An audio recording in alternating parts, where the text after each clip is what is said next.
kay Brother Nani, Happy Father's Day. Salamat sa Panginoon dahil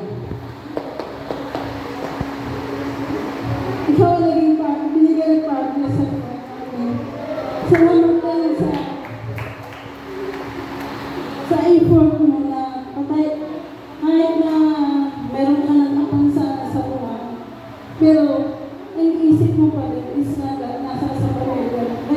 Naging ganyan ka dahil ang isip mo is lagi talaga burden mo na yung kasi dati siya talaga is hardworking talaga siya. Hindi talaga siya mapalagay kung wala siyang maibigay sa amin, sa kanyang pamilya. Yung salamat sa Panginoon dahil nandyan ka at nakasama na namin sa pagdiligod sa Panginoon. Din salamat sa Panginoon dahil binago yung buhay mo na makasama ka namin.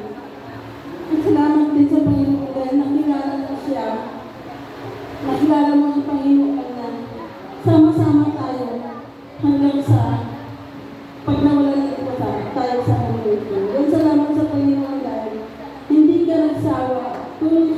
Tulong-tulong tayo na mapaangat ang buhay natin. Yan salamat sa Panginoon sa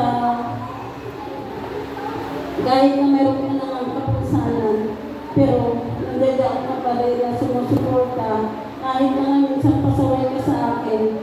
Kaya siyempre sa magmamahal ko talaga sa iyo,